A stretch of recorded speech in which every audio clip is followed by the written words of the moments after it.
ഇങ്ങനെ നമ്മുടെ സമൂഹത്തിന് ഇങ്ങനെ പെരുമാറാൻ പാടുണ്ടോ? ഇങ്ങനെയാണോ അന്വേഷണ ഏജൻസികൾ പ്രവർത്തിക്കേണ്ടത്? രാഷ്ട്രീയ ആവശ്യത്തിന് ഉപയോഗിക്കാനുള്ള ഒരു ഏജൻസിയാണോ ഇത്തരം അന്വേഷണ ഏജൻസികൾ? അപ്പോ ശരിയായ കേസ് അന്വേഷിക്കുന്നില്ല, ശരിയായ പ്രതികളെ പിടിക്കുന്നില്ല. പിന്നെ തെറ്റായത് ധാരാളം ഉണ്ട്.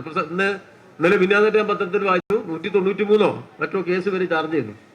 ആകെ ശിക്ഷിച്ചത് രണ്ട് കേസ് തെളിയിച്ചത് 2 കേസാ. അതെന്താ അങ്ങനെ സംഭവിക്കുന്നേ? പൂർണ്ണമായ രാഷ്ട്രീയ ആവശ്യത്തിന് വേണ്ടി ഒരു ഏജൻസി നമ്മുടെ രാജ്യത്ത് ഉപയോഗിക്കുകയാണ്. പൂർണ്ണമായ രാഷ്ട്രീയ ആവശ്യത്തിന്,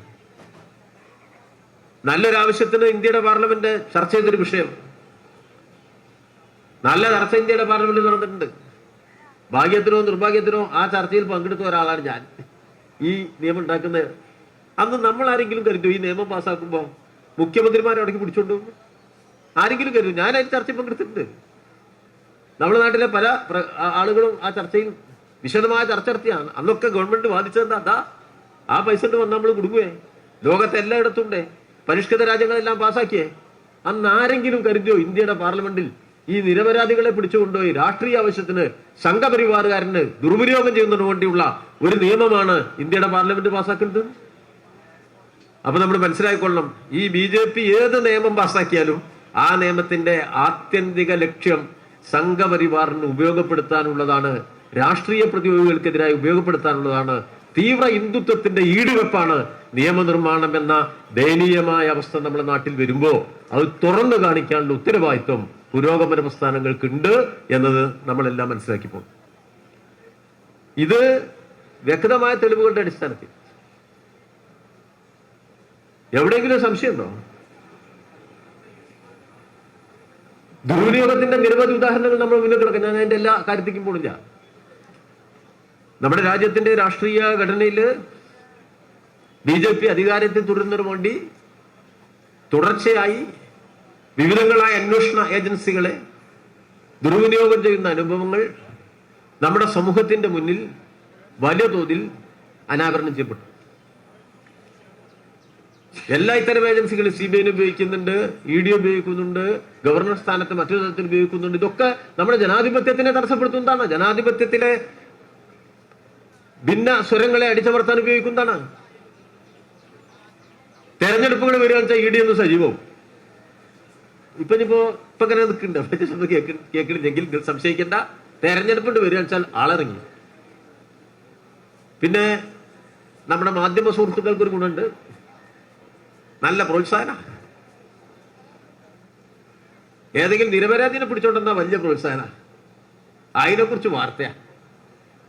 ചാനലിലെ ഓടുന്നുണ്ടാ നമുക്ക് തന്നെ വിഷമം തോന്നും. കാരണം എന്താ വെച്ചാൽ ക്യാമറ എങ്ങാനും താഴെ വീണുപോയാലേ എത്ര വിലപ്പെട്ട സാധനമാണ് എന്ന് ആലോചിച്ചിട്ടുള്ള വിഷമം നമുക്ക് പോലും ഉണ്ട്. അത് വാങ്ങി പിടിച്ചാൽ ഓട്ടേ. കഴിഞ്ഞ തെരഞ്ഞെടുപ്പിന്റെ തൊട്ട് മുമ്പ് ഈ എറണാകുളത്ത് അവരോടിയ വോട്ടുണ്ട്. ഏത് നമ്മളെ പിണറായി വിജയൻ ഇവിടെ കേരളത്തിന് ഭരിക്കാനല്ലോ, ഇന്നൊരു പിഴുന്ന് കിട്ടിയാലോ എന്ന് വിചാരിച്ചിട്ട് എന്തോ ഒരു ഓട്ടായിരുന്നു. ആ ഓട്ടം നേരെ ഓടിയിരുന്നെങ്കിൽ ഒളിമ്പിക്സ് ഗെയിംസിൽ ഒരു മെഡൽ തന്നെ കേരളത്തിലെ ഏതെങ്കിലും ഒരു മാധ്യമ പ്രവർത്തകന് കിട്ടുമായിരുന്നു. ഉസൈൻ ബോൾട്ട് രക്ഷപ്പെട്ടു. ഉസൈൻ ബോൾട്ടിനേക്കാൾ ഓട്ടക്കാരൻ അവിടെ വന്നിരിക്കുന്നത്. പക്ഷെ ഒരു ഗുണമുണ്ട്, കമ്മ്യൂണിസ്റ്റ് പാർട്ടിക്ക് എതിരാണല്ലോ ഈ ഓട്ടം. അതാ ഇപ്പൊ ഇതാരെങ്കിലും അന്വേഷിച്ചുകൊണ്ട്, ആരെങ്കിലും അന്വേഷിച്ചുകൊണ്ടല്ലേ ഈ നല്ല കാര്യങ്ങളൊക്കെ വ്യക്തമാക്കപ്പെട്ട തെളിവില്ലാണ്ടാവുന്നത്? എങ്ങനെയാ ഇത് എങ്ങോട്ട് പോയി? വ്യക്തമില്ലാത്ത കാര്യമില്ലല്ലോ. ഇവിടെ ഒരു വിഷമം വരുന്ന എവിടെയാ? ഇവിടെ വിഷമം വരുന്നത് ഈ കേസ് ചാർജ് ചെയ്യുമ്പോൾ